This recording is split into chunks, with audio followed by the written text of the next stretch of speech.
Hi guys, Mark here for KetoKitchenCollection.com, the home of the dynamic keto meal plan, and today's video is my keto experience, keto flu smashing through the hell. So, keto flu, what exactly is keto flu for those of you who aren't real sure? Keto flu is the period between when your body's running on carbohydrates and when it converts over to running into fats. So, when you're eating carbohydrates, you're using a metabolic or energy system called glycolysis. When you're running on fats and you take carbohydrates completely out of the diet, your body converts over to ketosis, which is the name of the metabolic system that uses fats as fuel. So, why is it called keto flu? Because you get flu-like symptoms during that period. Now, for me, each day was characterized by slightly different things. And for you guys, look, it may not be 3 days. Some of you might get in there sooner, in a couple of days. Some of you might take 5, 6, 7 days to get into ketosis. But on average, it seems like people get into ketosis in around 3 to 4 days, and that's my experience as well. One thing I have noticed that I will mention here is that as I've gone into ketosis more often to test things out, and I've probably done it about 20 or 25 times up to this point just to see what works best for me, the period of going through that keto flu has got shorter and shorter and easier with each successive time that I've tried it. Now, what have I experienced from day to day? Well, typically speaking, it takes me about 3 days, give or take, to get into ketosis and get through that keto flu. Day one is characterized for me with hunger. So I have taken all the carbohydrates out of the diet, but I've also increased the amount of protein and definitely the amount of fat that I eat as well to make up for removing the carbohydrates. So the amount of food I'm eating is roughly the same. The amount of calories that I'm getting in is still around maintenance, so that I don't, what I mean by maintenance is so that I don't gain or lose weight. I'm just trying to get into ketosis by eliminating carbohydrates out of the diet. But even so, I do tend to feel a bit of hunger on that first day. It's the only real difference. Otherwise, I don't really feel any change at all. But coming to the second day is when I start to get some different keto flu type systems. Second day, I do still feel a certain amount of hunger. I also start to get carbohydrate cravings. So when you take carbs out of the diet, your body will start tapping into your carbohydrate stores, which is in your liver and in your muscles. And after a while, those start to really get depleted, and you'll get carbohydrate cravings where you feel hunger in your stomach, and you tend to feel carbohydrate cravings in your head or in your mind. It's kind of a strange thing. Your brain wants to run on carbohydrates, but you're not giving it any in the diet, and your carbohydrate stores are running out in your body. So you get this kind of funny carb craving feeling in your head, and unless you've experienced it, it's very hard to explain what it feels like. But it can be quite uncomfortable. It is something that will make you want to cheat on the diet and go back to eating those carbohydrate-filled foods, and it's something you really have to resist. Be aware of it, know it's coming, and resist it, okay? It's not terrible, don't get me wrong. You just have to be aware that it's there and push through it for a few days until you get to the other side and you'll feel great. I also started getting headaches on the second day. Now, that's largely because you get dehydrated as you stop eating the carbohydrates. You see, carbohydrates will typically store in your muscles and in your liver in the form of glucose and glycogen. That'll hold a lot of water with it, and that water will hold a lot of electrolytes with it. So when you stop having those carbohydrate stores in your system, it also drops a lot of water out of your system and drops a lot of those electrolytes out of your system, and that can cause headaches. They're not necessarily really bad headaches, but just be aware that you're going to get some headaches at some point, more than likely. Again, not everyone will, but in general, you may get some headaches, and it's, again, something that you just have to push through, be aware it's coming, and eventually you'll get to the other side. So that brings me to day 3. So day 1 was hunger. Day 2 was hunger, carb cravings, and headaches. Day 3, the headaches continued, and I also found that I started getting irritable. There's probably no better term for it than just being irritable, impatient, a little bit short-tempered, and that's because my body's still struggling to get from glycolysis over to ketosis. It doesn't want to make that shift if it doesn't have to, and so it'll try to stay in glycolysis without having any carbohydrates in your system or in the diet, and that just makes me irritable. I think it makes a lot of other people irritable as well. I've noticed reading people's experiences online that they get 2 or 3 days in and they've got this feeling of irritability and they're hungry and they got headaches, and it can become really difficult for them. So again, just be aware that it's coming. understand that this is part of the process of getting into ketosis, but there is a light at the end of the tunnel. Day 3, I also start to get lethargy, okay? I don't have a lot of energy. My body's still trying to run on carbohydrates, but there's none in it to be able to operate properly or sufficiently. And so I get very lethargic, I get tired easily, I don't have a lot of motivation. That's probably the other things that I experience are relatively mild. So don't get me wrong, they're not terrible crippling things, the hunger and the headaches. They're not crippling by any means, but for me, the lethargy and that lack of motivation is probably the biggest challenge that I have. I get that on about day 3. Okay, so moving on to day 4, the lethargy is still there.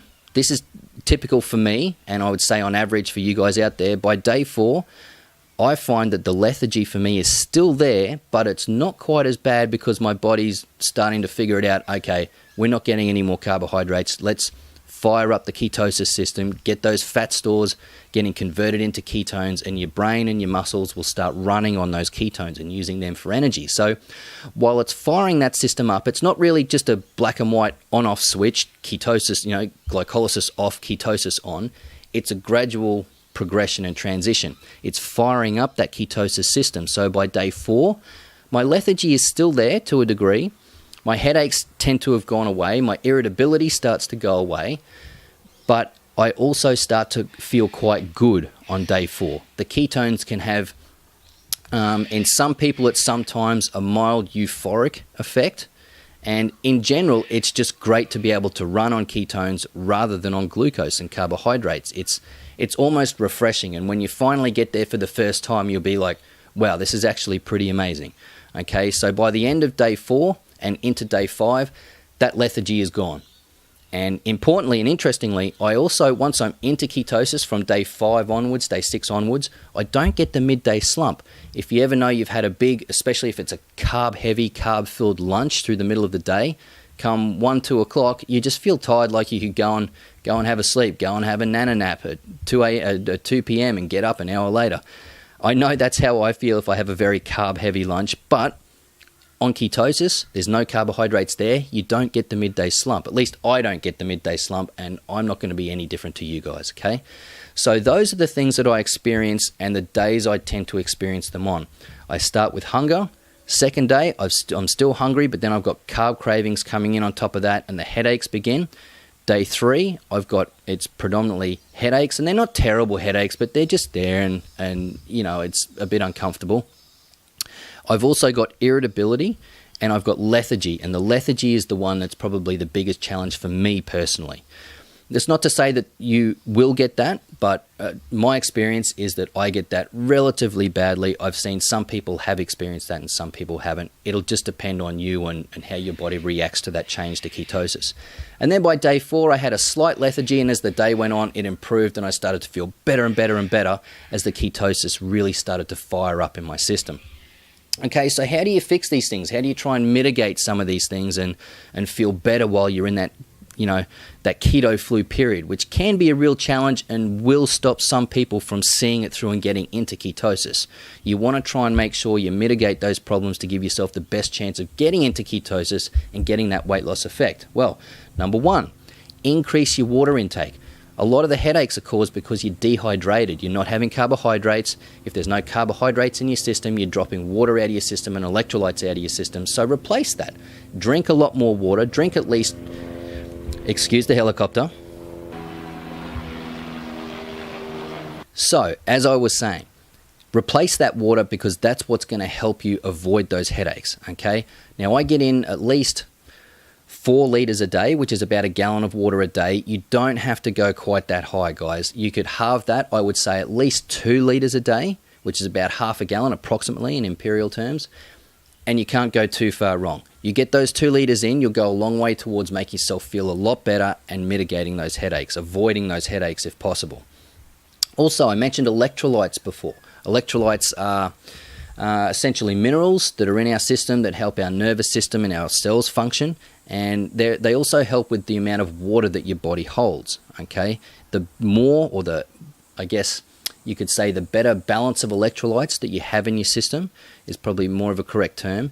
the more water you're going to hold on to, and that's a fantastic thing. You want to keep that water and the fluids in your system. So electrolytes, primarily potassium, sodium, and magnesium. To a lesser degree, calcium, and there's a few others as well that tend to not be quite such a deficiency problem with ketosis. But if you supplement with those electrolytes, you can typically get them from the supermarket or grocery store, your pharmacy, your chemist, and the people there will be able to point you in the right direction to a good electrolyte mix that should be able to help you quite effectively in getting those electrolytes replenished and avoiding more water loss, and thereby avoiding the headaches in that keto flu period. And you want to keep the water and the electrolytes going when you're in ketosis as well. That's very important. So what else can we do to mitigate those things? Keep up your multivitamins. If you have a very good multivitamin tablet or capsule, you'll have some of those electrolytes in it. But remember also, when you're cutting out carbohydrates completely from the diet, you're cutting out a lot of not necessarily complete food groups, but foods you would normally eat that are quite nutritious with micronutrients in them, vitamins and minerals. If you start to get a little bit deficient in some of those, you're going to feel pretty crummy, okay? So get yourself a good quality multivitamin. Make sure you start them from day one of your keto diet all the way through the keto flu, and then just continue them on. It's like an insurance policy for your health, okay?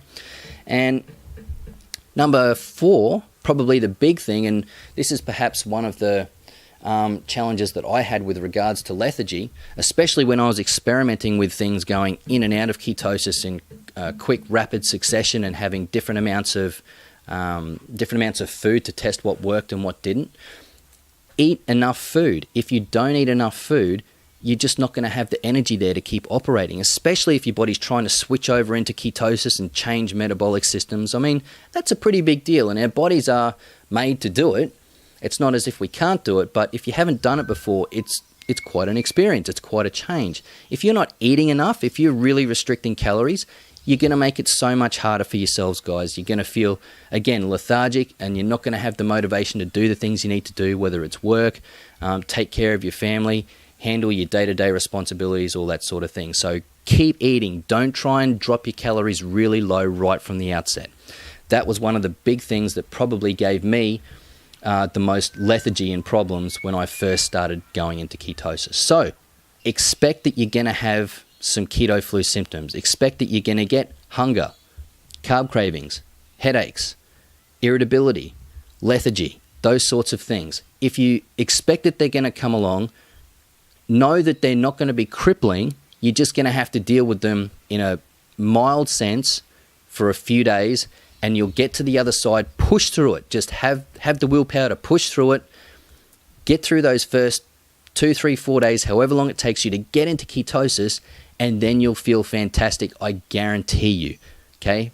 Be aware that these things are coming, and just commit to pushing through it for those 3 or 4 days, and you'll be fine. So what's your experience with keto flu?